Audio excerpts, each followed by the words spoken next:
இன்றைய தினம் 3 சூறாக்கள் ஓதப்பட்டது. சூரத்துல் அன்பியா, சூரத்துல் ஹஜ், சூரத்துல் முஃமினூன் என்று சொல்லப்படக்கூடிய இன்னொரு சூரா சூரத்துல் நூர் கடைசி இருக்கிற மொத்தம் 4 சூறாக்கள் ஓதப்பட்டது. நிறைய வசனங்கள் அல்லாஹ் தஆலா துஆவை சொல்றான். அய்யூப் அலைஹிஸ்ஸலாம் அவர்கள் செய்த துஆ, அதுபோன்று யூனுஸ் அலைஹிஸ்ஸலாம் அவர்கள் செய்த துஆ, ஜக்கரியா அலைஹிஸ்ஸலாம் அவர்கள் செய்த துஆ, நூஹ் அலைஹிஸ்ஸலாத்து வஸலாம் செய்த துஆ, அவங்களுக்குன்னு ஒரு பிரத்யேகமான ஒரு துஆ இருக்குல்ல, ஒவ்வொரு நபிக்கும் அவங்க சிக்கட்டான ஒரு சூழ்நிலை கேட்ட துஆக்களை அல்லாஹ் சொல்றான். நம்ம இன்ஷால்லா இன்னைக்கு அதை பற்றி பேசுறது இல்லை, ஏன்னா அது ஒரு 4 நாட்களுக்கு முன்னால் அதை பற்றி சொன்னோம். இன்றைய தினம் கடைசி 2 ரக்காத்தில் ஓதப்பட்ட சூரத்துல் நூர் பேரொளி என்று சொல்லப்படக்கூடிய சூறா. இந்த சூறாவை அல்லாஹ் ஏன் இறக்கினான் அப்படிங்கிறதுக்கு நம்ம ஒரு வரலாறு தெரிஞ்சுக்கணும். பனு முஸ்தலக் என்று நபி ஸல்லல்லாஹு அலைஹி வஸல்லம் ஒரு போருக்கு போறாங்க. பனு முஸ்தலக் ஒரு கோத்திரம். இந்த போருக்கு போறாங்க, போர் நடக்கல, வர்ற வழியில நிறைய அசம்பாவிதங்கள் நடக்குது. முஸ்லிம்களுக்கு மத்தியில் சண்டை வருது. அந்த வரலாறு நம்ம அந்த வரலாறு பார்க்கல. அதுக்கு அடுத்து நடந்தது என்னன்னா, சண்டை வந்ததுக்கு அப்புறம் நபி ஸல்லல்லாஹு அலைஹி வஸல்லம் எல்லாத்தையும் பயணத்துல கிளம்ப சொல்லிடுவாங்க. கிளம்புங்க, நீ எல்லாம் சண்டை போட்டுக்கிட்டே இருப்பீங்க. ஒருத்தர் 2 பேரும் சண்டை போட்டு இருக்கிறாங்க, 2 பேரையும் பேச விட்டோம்னா பேச்சு முத்தி அடிக்கடி சண்டையாகும். இவர் ஒரு பக்கம் பிரிச்சுட்டு போகணும், இவர் ஒரு பக்கம் பிரிச்சுட்டு போகணும். அப்படி நபி ஸல்லல்லாஹு அலைஹி வஸல்லத்தினுடைய டிவைடர் மைண்ட். நபி ஸல்லல்லாஹு அலைஹி வஸல்லம் பயணத்தை தொடர்ந்துட்டாங்க, மதீனா வரைக்கும் வந்துட்டாங்க. ஒரு 150 கிலோமீட்டருக்கு அப்பால் பயணம் செஞ்சு வெகு சீக்கிரமாக மதீனாவுடைய அவுட்ரு பகுதிக்கு வந்துட்டாங்க. நாளைக்கு காலையில் மதீனாவுக்கு போகணும். இதுதான் மீதி. நபி ஸல்லல்லாஹு அலைஹி வஸல்லம் நைட்டு டென்ட் போட்டு தங்க சொல்றாங்க. அப்போ நபி ஸல்லல்லாஹு அலைஹி வஸல்லத்தினுடைய மனைவியாக அந்த போருக்கு ஆயிஷா ரலியல்லாஹு போயிருந்தாங்க.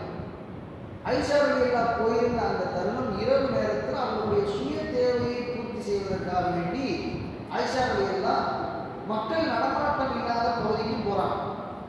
போன இடத்துல தன்னுடைய சுய தேவைகளை பூர்த்தி செய்துவிட்டு வரும் பொழுது டென்ட்டுக்கு வந்துட்டாங்க. கழுத்தில் அவங்களுடைய முத்து மாலை காணாம போயிடுச்சு. அது அவங்களுடைய தங்கை அஸ்மா ரலியல்லாஹு தஆலா ஆசையா கொடுத்த முத்து மாலை. உடனே அதை தேடி போனாங்க. தேடி போன அந்த நேரம் அங்கேயே தேடி பார்த்துட்டு என்ன செஞ்சுட்டாங்கன்னா வந்து அதுக்கு அப்பால் உள்ள ஒரு பகுதியில் படுத்து தூங்கிட்டாங்க. இரவு நேரம் தூங்கிட்டாங்க. எப்பொழுதும் நபியுடைய மனைவிமார்களை தூக்கி செல்வதற்கு ஒரு பல்லக்கு ஒன்று இருக்கும். அந்த பல்லக்கில் அவங்க இருக்கிறதா நினைச்சு சஹாபாக்கள் தூக்கிட்டு அடுத்த நாள் முடிஞ்சதுக்கு அப்புறம் இங்க வந்துட்டாங்க, மதீனாவுக்கு வந்துட்டாங்க. மதீனாவில் வந்து பல்லக்கை இறங்கி பார்த்தா ஆயிஷா ரலியல்லாஹு இல்லை வந்துட்டாங்க. ஏற்கனவே முஸ்லீம்களுக்கு மத்தியில் அந்த இதில் சண்டை நடந்துகிட்டு இருந்துச்சு. அது ஏற்கனவே 2 கோத்திரமாக பிரிஞ்சு கிடக்கிறாங்க. மதீனாவுக்குள்ள மக்காவாசியா மதீனாவாசியா அப்படின்னு ஏற்கனவே கொஞ்சம் கனவாக இருக்கக்கூடிய அந்த இடத்துல ஆயிஷா ரலியல்லாஹு காணோம். காலை நேரத்தில் சஃப்வான் அப்படின்னு ஒரு சஹாபி அந்த இடத்துல அவருக்கு பொறுப்பு என்னன்னா, அதாவது சஹாபாக்கள் விட்டு தவற விட்டு போன பொருளை எடுத்து வருவது. அதுதான் சஹாபியுடைய வேலை. சஹாபாக்கள் நபி ஸல்லல்லாஹு அலைஹி வஸல்லம் விட்டுட்டு வந்தாங்கன்னா அந்த பொருளை எடுத்துட்டு வரணும். பார்த்தா ஆயிஷா ரலியல்லாஹு தஆலா தூங்கிட்டு இருக்கிறாங்க. போனாங்க, உடனே சத்தமா இன்னா லில்லாஹி வ இன்னா இலைஹி ராஜிஊன் அப்படின்னு சத்தமா சொல்லிட்டாங்க. இந்த சத்தத்தை கேட்டு ஆயிஷா ரலியல்லாஹு எழுந்திரிச்சிட்டாங்க. எழுந்திரிச்சு திடுக்கமாகி முகங்களை எல்லாம் மூடிட்டாங்க. ஹிஜாபினுடைய சத்தம் வந்துருச்சு. அதுக்கு முன்னாடி ஹிஜாப் போட தேவையில்லை. அல்லாஹ் தஆலா ஹிஜாப் சட்டம் இறக்கினதுக்கு அப்புறம் இந்த இது ஆயிஷா ரலியல்லாஹு ஹதீஸ். இப்போ நான் சொல்ற இந்த வரலாறு முழுக்க புகாரியுமா முழுமையான வரலாறு சொன்னதை சுருக்கமாக சொல்றேன். இடையில வேற எந்த ஹதீஸ் சொல்லாது. முழுமையான புகாரியுடைய ஹதீஸ். ஆயிஷா ரலியல்லாஹு இந்த ஹதீஸ் அறிவிக்கிறாங்க. என்ன பண்றாங்கன்னா, சஃப்வான் ரலியல்லாஹு கடைசியா தேடி பார்த்துட்டு ஆயிஷா ரலியல்லாஹு இன்னா இலைஹி ராஜிஊன் சொல்லிட்டு உடனே ஒட்டகத்தை கூட்டிட்டு வந்து அதனுடைய முன்னங்கால்களை மடக்கி உட்கார வச்சு ஏறுங்கம்மா அம்மா ஏறுங்க அம்மா. ஏன்னா விஸ்வாசத்துடைய மனைவிமார்கள் இந்த உண்மத்துக்கு தாய்மார்கள். நேரத்தை பயான் சொன்னா தாய்மார்கள். அவங்கள ஏற சொல்லிட்டாங்க. ஆயிஷா ரலியல்லாஹு ஒட்டகத்துக்கு மேலே ஏறிட்டாங்க. நான் அவரிடத்தில் எதுவும் பேசவில்லை, அவரும் என்னிடத்தில் வேறு எதுவும் பேசவில்லை. வார்த்தை, ஒன்று அவர் சொன்னது இன்னாலி ராஜ்யம், ரெண்டாவது இந்த ஒட்டகத்துக்கு மேலே ஏறுங்க, அவ்வளோதான். வந்துட்டாங்க மதீனாவில் வந்து ஆயிஷா ரலியல்லாஹு இறங்குறாங்க. சஃப்வான் அவங்க வந்து ஒட்டகத்தில் போய் கயிறை பிடிச்சிட்டு வராங்க. எல்லாத்துக்கும் ஏற்கனவே கனலாக இருந்தது. முனாஃபிக்குகளுக்கு ரொம்ப வாய்ப்பாக போச்சு, பேச ஆரம்பிச்சாங்க. நபியினுடைய மனைவி தவறான உறவில் இருந்துட்டாங்க, இரவு முழுக்க அவங்கள ஆளாக்கணும். அவங்கள பார்த்தீங்கன்னா நபியினுடைய மனைவிக்கு தேவையா அவரும் அதை கூட்டிகிட்டு வந்த அந்த சஃப்வானுங்கிற அந்த சாமியை சேர்த்து வச்சு ஊர் முழுக்க பேச்சு பரவுது. இவங்க வந்த கடைக்குள்ள தூங்கிட்டாங்க. தூங்கினா இவங்களுக்கு 3 நாள் உடம்பு சரியில்லை, வீட்டை விட்டு வெளியிலே வரல. இவங்களுக்கு தன்னை பற்றி என்ன பேசிட்டு இருக்கிறாங்க வெளியில மதீனால அப்படிங்கிறது எதுவுமே யாருக்கும் தெரியாது. ஆயிஷா ரலியல்லாஹு தெரியாது. அவங்க சிறுபிள்ளை, அவங்களுக்கு எதுவுமே தெரியாது. அப்படிப்பட்ட அந்த தருணம், அந்த 3ஆவது நாள் தன்னுடைய சுய தேவையை பூர்த்தி செய்வதற்காக வேண்டி தங்களது ஒரு சகோதர பெண்ணை, அந்த ஒரு சகோதரி பெண்மணியை கூப்பிட்டு அவுட்டர்ல, அதுவும் இரவு நேரத்தில் தான் பாத்ரூம் போவாங்க. தங்களுக்கு பகல் நேரத்தில் சுய தேவைகள் வந்தால் கூட கணிக்காம வெளியில போகாம, ஏன்னா போனால் அந்நிய ஆளாக வந்து பார்த்துருவாங்க. நம்ம மாதிரி பாத்ரூம் கிடையாது வீடுகளிலே. தங்களது சுயத்தை, அது பாலைவனம், நம்ம ஊர்கள் மாதிரி மரம் செடி கொடிகள்லாம் அங்கே கிடையாது, சுற்றி பாலைவனம். எங்காவது போனால் யாராவது ஒரு ஆளாக பார்த்துருவாங்களே அப்படின்ட்டு இரவு நேரத்தில் தான் தனக்கு பகல் நேரத்தில் சுய தேவைகள் வந்தாலும், மலம் கழிக்க வேண்டிய தேவை வந்தால், ஜலம் கழிக்க வேண்டிய தேவை வந்தால் அதுக்கு ஒரு தனி பாத்திரத்தில் பிடிச்சிக்கிறோம். இப்படிப்பட்ட ஒரு சூழ்நிலையில இரவு நேரத்தில் போகக்கூடிய பேணுதலான நபியினுடைய மனைவி அவங்கள பற்றி வெளியில தவறான ஒரு செய்தி பரவிக்கிட்டு இவங்களுக்கு தெரியல. 3ஆவது நாள் ஒரு சகோதரி பெண்ணை கூட்டிட்டு போகும்போது அவங்களுக்கு கால் தடிக்க விழுந்துச்சு. விழுந்தோடனே மிஸ்டர் நாசமா போட்டணும். மிஸ்டர் யாருன்னா அந்த சகோதரி பெண்ணுடைய மகன் தான் மிஸ்டர். அவங்க ஒரு பத்ர் சஹாபி, பத்ரில் கலந்துக்கிட்ட 313 சஹாபிகள் வந்தாங்க.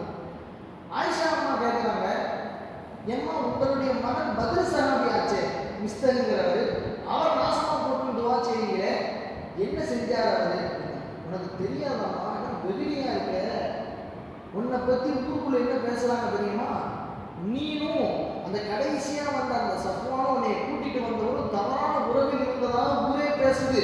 அதுல முக்கியமான ஆள் என் மகன் கூட. அதனால தான் என் மகன் நாசமா போனான். ஏற்கனவே உடம்பு சரியில்லாம வந்து இன்னும் கூடிடுச்சு.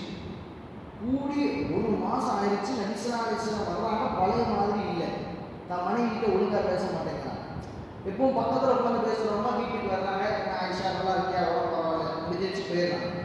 இப்படியே தொடர்ச்சியாக இருக்கு. அப்போ தான் அவங்களுக்கு விளங்குது, ஏதோ நம்மளை பற்றி செய்தி நபி ஸல்லல்லாஹு அலைஹி வஸல்லத்துக்கு போயிடுச்சு. இன்னும் அல்லாஹ் தனது வஹி வரல. அது வரைக்கும் ஊரே தவறாக பேசுது, ஊரே பற்றி எரியுது. 2 கூட்டம் மதீனால, ஒன்று ஹவுஸு, இன்னொன்று ஹஜ்ரஜ். இந்த 2 கூட்டத்துக்கு மத்தியில் பெரிய பிரச்சனை. எங்கள் கூட்டத்தில் தான் அந்த முனாஃபிக் இருக்கிறான். ஆயிஷா ரலியல்லாஹு இட்டுக்கிட்டாங்க, என் கூட்டத்தில் தான் இருக்கும். இல்லை, என் கூட்டத்தில் தான். 2 வருஷம் மத்தியில் அடியது சண்டை. மதீனா பள்ளிவாசலுக்குள்ளே நடக்குது. இருக்கிறதே பெரிய ஃபித்னா, ஒரு பெண்ணை பற்றி வரக்கூடிய கலவரம். மதீனாவே 2 ஆயிடுச்சு. அது வரைக்கும் ஒற்றுமையாக இருந்த சகோதரர்களாக இருந்த மதீனாவுக்குள்ள பெரிய பிறகு யார் வச்சு? ஆயிஷா ரலியல்லாஹு வச்சு பெரிய பிரச்சனை நடந்துட்டு இருக்கு. இதே மாதிரி இஸ்லாமிய 1 மாச காலம் நீளி வர்றாங்க, வீட்டில் இருக்க மாட்டேங்கிறாங்க, சலாம் சொல்றாங்க, உடம்பு பரவாயில்லைங்க. தேம்பி ஆயிஷா நான் தேம்பி அழுதாங்க. 1 மாத காலம் அழுதுட்டு கடைசி நான் முடிவு எடுத்துட்டேன். வீட்டை வந்து அனுமதி கேட்டேன். ரசூலுல்லாஹ் எங்கள் அம்மா வீட்டுக்கு போகிறேன். உந்த வீட்டுக்கு வந்தவங்க பிரச்சனைலாம் நம்ம போகிறது அம்மா வீடு தானே. அப்போ நான் எங்கள் அம்மா வீட்டுக்கு போகிறேன், எனக்கு அனுமதி வேணும். சரிம்மா போயிட்டு வா. தந்தை யார்? அபூபக்கர் சித்திக் ரலியல்லாஹு அன்ஹு. அவங்க வீட்டுக்கு போயிட்டாங்க, கிளம்பி போயிட்டாங்க. அவங்களுடைய தாயார் பெயர், ஆயிஷாவுடைய தாயார் பெயர் உம்மு ரூமான். என் தாய்க்கு உம்மு ரூமான் வீட்டுக்கு போயிட்டாங்க. போனால் இன்னும் வகி வரலை. கூட உள்ள எல்லாத்தையும் கூப்பிட்டு விசாரிக்கிறாங்க. அலி ரலியல்லாஹு விசாரிச்சாங்க. அலி ரலியல்லாஹு சொன்னாங்க, சொல்ல உங்களுக்கு வேறு பெண்ணா இல்லை, வேற ஏதாவது கல்யாணம் பண்ணிக்கலாம், தலாக் முடிஞ்சா பாருங்க. அவங்கள்ட்ட கூட ஒரு பணிப்பெண் இருக்கிறாங்க, பரீரான்னு ஒரு சஹாபி பெண்ணு. அவங்கள கூப்பிட்டு விசாரிங்க. அவங்க வீட்டுக்கு இந்த மாதிரி இந்த சஹாபி இன்னைக்காவது வந்திருக்கிறாரான்னு விசாரிங்க. யாரு? நான் சொல்றது நபியுடைய மனைவியுடைய காலத்தில் நடந்த நபியை விட்டு கட்டின சம்பவம். அந்த சம்பவங்கள்ல இந்த மாதிரி வந்தாங்களா? அந்த சஹாபி பெண்மணி ரசூலுல்லாஹ் யாரை பார்த்து என்ன கேட்குறீங்க? ஆயிஷா ரலியல்லாஹு எப்படிப்பட்டவங்க தெரியுமா? எவ்வளோ வெகுளியானவங்க தெரியுமா? அவங்க மாவை குறைப்பார்கள் சமைப்பதற்காக வேண்டி. தூக்கம் வந்துட்டு அந்த மாவு மேடையே தூக்கிடுவாங்க. இந்த அளவுக்கு வெகுளி பெண்ணா நீங்கள் சொல்லக்கூடிய இவ்வளவு பெரிய குற்றச்சாட்டுக்கு தகுதியானவர்களா என்று விசாரிக்கிறீங்க. அதற்கெல்லாம் அந்த பெண் தகுதியானவர்கள் கிடையாது யாரும் சொல்லலாம். உடனே ஆயிஷா ரலியல்லாஹு நிகராக போட்டியாக இருக்கக்கூடிய ஸைனப் ரலியல்லாஹு ரசூலுல்லாஹ்வுடைய மனைவி ஒருத்தங்க அவங்ககிட்ட கேட்டாங்க, நம்ம நீ என்ன சொல்றீங்க? அவங்க நினைச்சா அவங்க வேற ஒரு மனைவி, இவங்க வேற மனைவி. இந்த நேரத்தில் வாய்ப்பு கிடைச்சிருச்சேன்னு அவங்க நான் ஏற்கனவே பார்த்தேன், அவங்க அப்படி இருந்தாங்கன்னு சொல்லலாம். சொன்னாங்க, நான் என் வாயையும் என் காதையும் பாதுகாத்துக்கிறேன், நான் எதையும் பார்க்கறேன். அவங்க நல்ல பெண், நான் நல்லவங்களே நான் நினைக்கிறேன்.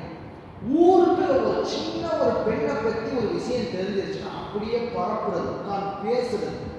அல்லாஹ் தஆலா அப்படிப்பட்டவர்களுக்கு என்ன தண்டனைன்னு இன்னைக்கு சொல்றான். பயானுடைய முடிவு நான் சொல்றேன்.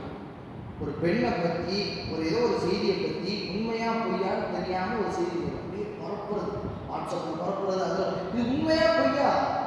இன்னைக்கு அல்லாஹ் தஆலா அப்படிப்பட்டவர்களுக்கு என்ன பாவம் வச்சிருக்கா, இந்த உலகத்துல என்ன தண்டனைங்கிறத சொல்றான்.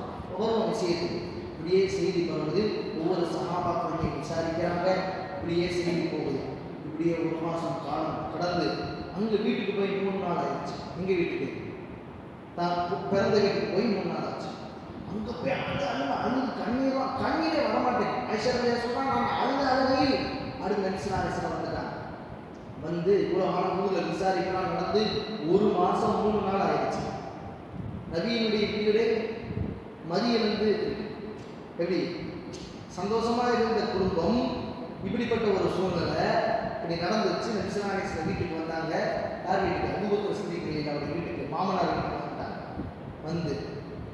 வந்து ஆயிஷா அஸ்ஸலாமு அலைக்கும் வரஹ்மத்துல்லாஹ், நீ தப்பு பண்ணதா ஊர் பேசுது, உன் சம்பந்தமா 1 மாசமா எனக்கு இதுவரைக்கும் வகி வரவே இல்லை. அல்லாஹ் வகி வந்து நீ தூய்மையானவள் இல்லைன்னா நீ தவறானவள் அப்படின்னு ஏதாவது டிக்ளேர் பண்ணி ஆயத்தை வந்திருக்கணும். இன்ன வரைக்கும் வரல.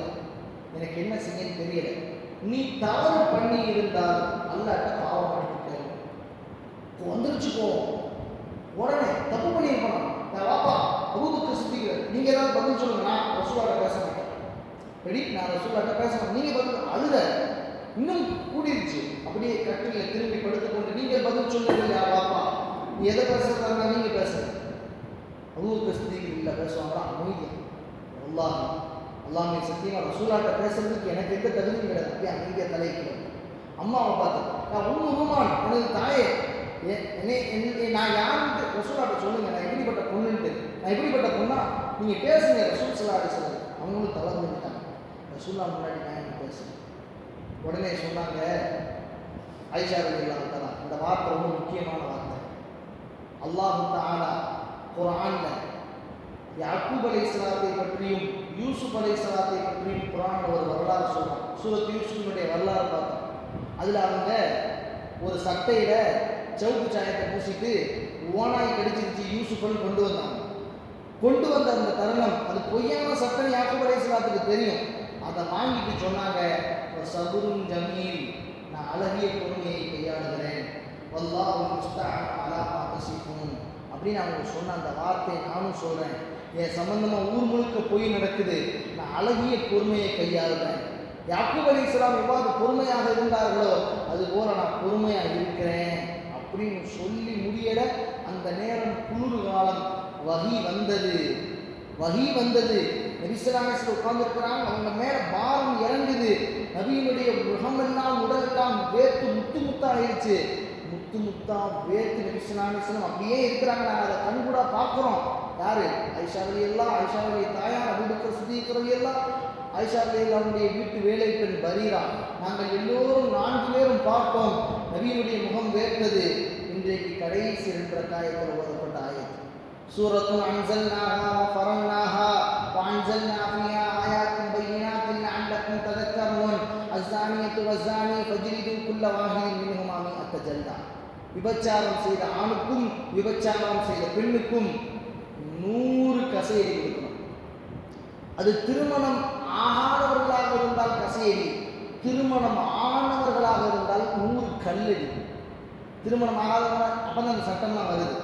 சொல்லிட்டு அல்லாஹ் தஆலா 3வது ஆயத்தில் சொல்றான், வல்லதீன யர்மூனல் முஹ்ஸனாத்தி ثم لم يأتوا بأربعة شهداء யார் ஒரு பத்தினி பெண்ணின் மீது இட்டு கட்டுகிறார்களோ அவர்கள் 4 சாட்சியை கொண்டு வர வேண்டும். கொண்டு வரவில்லையா ஃபஜ்ரிதுஹும் ஸமானீன ஜல்தா, அவர்களுக்கு 80 கசையடி பொது இடத்தில் வைத்து அடிக்க வேண்டும். ஜும்மா தொழுகைக்கு வரும் பொழுது மக்கள் எல்லோரும் பார்க்கக்கூடிய வகையில், அது முஸ்லிம் நாடாக இருந்தால் ஒரு அந்நிய பெண்ணை இட்டு கட்டியதற்காக வேண்டி, வாயிற்கு வந்ததையெல்லாம் பேசியதற்காக வேண்டி சபைக்கு முன்னால் வைத்து அடிக்க வேண்டும். இது சட்டம். திருடுனா எப்படி கைவெட்டுறது சட்டமோ, கொலை செஞ்சால் கொலைக்கு எப்படி கொலை தண்டனை சட்டமோ, அதுபோன்று இந்த பாவம் இருக்கிற ஒரு அந்நிய பெண்ணை இட்டு கட்டுதல் பெரும் பாவம். அல்லாஹ் இஸ்லாமிய முடிச்ச உடனே சொன்னாங்க, யா ஆயிஷா, குர்ஆன்ல அல்லாஹ் தஆலா மரியம் அலைஹிஸ்ஸலாத்தை பற்றியும் ஃபிரௌனுடைய மனைவி ஆசியாவை பற்றி தான் சொல்லுவாங்கன்னு நினைச்சிட்டு இருக்கிறியா? அல்லாஹ்வின் சம்பந்தமாக குர்ஆன்ல ஒரு சூறாவே இருக்கு. அதான் இன்றைக்கு ஓதப்பட்ட சூரத்துன் நூர், பேர் ஒளி. அவர்களுக்கு பத்தினி தன்மையை பேசக்கூடிய முதல் 10 ஆயத்துக்கள் ஆயிஷா அவருடைய பத்தினி தன்மையை பற்றி தான் பேசுது. இதில் சொல்ல வரக்கூடிய விஷயம் என்னன்னா, எந்த ஒரு சூழ்நிலை வந்தாலும் நம்மளுடைய மனைவியை சந்தேகப்படக்கூடாது. எப்படி தொழுகிறது இபாதத்தோ, எப்படி ஹஜ்ஜி செய்கிறது உம்ரா செய்கிறது இபாதத்தோ, தம் மனைவியிடத்தில் நல்ல முறையில் நடந்து கொள்வதும் இபாதத். அல்லாஹ் குர்ஆன்ல சொல்றான், வஆஷிருஹுன்ன ஃபில் மஅரூஃப், உங்களது பெண்களிடத்தில் உங்களது மனைவிமார்கள்ட்ட நல்ல முறையில் நடந்துக்கணும். நீங்க வெளியில எப்படி இருக்கீங்கிறது முக்கியம் இல்லை. அதான் நபிசுல்லாஹி சொல்லுவாங்க, கைருக்கும் கைருக்கும் லிஅஹ்லி வான கைருக்கும் லிஅஹ்லி, உங்களில் சிறந்தவர் உங்களது மனைவிமார்களிடத்தில் சிறந்தவர், நான் எனது மனைவிமார்களிடத்தில் சிறந்தவராக நான் இருக்கிறேன் என்று நபிசுல்லாஹி சொல்றாங்க. அந்த அடிப்படையில் தங்களுடைய மனைவியை சந்தேகப்படக்கூடிய நபிசுல்லாஹி சொல்றாங்க, நல்லவனே கிடையாது, உனக்கு நல்லவனே கிடையாது. அது என்ன தவறு ஊர்ஜிதமாயிருச்சு, அது வேற. சந்தேகமாக பார்க்கறது, பார்க்கும் பொழுதெல்லாம் பேசினாலும் சிரிச்சாலும் அவங்க மேலே சந்தேகத்தினுடைய கண் கொண்டு அவங்களின் மீது எடுத்தெறிந்து விடுவது நல்ல பண்பு கிடையாது. அவர் நல்லவரே கிடையாது. லைசபி ஹியாரிக்கும், நபியினுடைய ஹதீஸ், லைசபி ஹியாரிக்கும், அவர் நல்லவனே கிடையாது. அப்போ நம்ம கொஞ்சம் கவனத்தில் இருக்கணும். இந்த ஆயத்துகளின் மூலியமாக, இந்த சம்பவத்தின் மூலியமாக நாம் சொல்ல வர்றது, நம்முடைய மனைவியிடத்தில் நல்ல முறையில் நடந்து கொள்வது. அந்நிய பெண்கள் பற்றி ஏதாவது ஒரு செய்தி வாட்ஸ்அப்லேயோ ஃபேஸ்புக்லேயோ நம்மளுடைய செய்திகளாக நம்ம காதுக்கு வருது, அதை போட்டுக்கிட்டு தேவையில்லாமல் ஊதி பெருசாக்கி அவன் அப்படி பண்ணானா இப்படி பண்ணானா அவன் அங்கே போனானா இங்கே, இது நமக்கு தேவையில்லை. அல்லாஹ் குர்ஆன்ல சொல்றா, யா அய்யுஹல்லதீன ஆமனூ இன் ஜாஅக்கும் ஃபாஸிகுன் பினபையின் ஃபதபையனூ அன் துஸீபு கௌமன் பிஜஹாலா, உங்களிடத்தில் ஒரு பாவி ஒரு விஷயத்தை கொண்டு வந்து உங்களிடத்தில் சொன்னால் அது உண்மையா பொய்யான்னு தெரியாமல் அதில் கை வச்சிடாது. அப்படி கை வச்சா என்ன ஆகும்? ஃபதுஸ்பிஹு அலா மா ஃபஅல்தும் நாதிமின், நாசமாக போயிடுவார் அப்படின்னு அல்லாஹ் தஆலா எச்சரிக்கிறான். நபிசுல்லாஹி சொன்னாங்க, காதில் கேட்டதையெல்லாம் அவன் பரப்புவானோ, இருக்கிறதுலே மோசமானவன் அவன் தான். அதனால் நம்ம புறம் பேசணும், ஏதோ ஒரு விஷயத்தை நமக்கு சப்ஜெக்டாக வருது, அங்கிருந்து ஒதுங்கி போயிடணும். எந்த அந்நிய பெண்களை பற்றியும் எந்த அந்நிய ஆடவர்களை பற்றியும் பேசுவதற்கு நமக்கு எந்த தகுதியும் இல்லை. அல்லாஹ் தஆலா நம்மளை பாதுகாக்கணும். நம்மளுடைய கண்ணை, நம்முடைய காதை, நம்மளுடைய மற்ற உறுப்புகளை, நம்முடைய கல்வை முதல்ல அல்லாஹ் தஆலா பாதுகாக்கணும் என்று அல்லாஹ் தஆலா இந்த சூறாவின் மூலியமாக நமக்கு தெளிவுபடுத்துகிறான். இந்த சூறாவின் மூலியமாக என்ன படிப்பினை வரக்கூடிய விடயங்களை கேட்டிருக்கிறோமோ அதை வாழ்க்கையில் எடுத்து நடக்கக்கூடிய நல்ல தௌஃபீகை அல்லாஹ் நம்ம எல்லோருக்கும் தந்தல் புரிவானாக. வாஹிரு தஅவானா அல்ஹம்துலில்லாஹி ரப்பில் ஆலமீன்.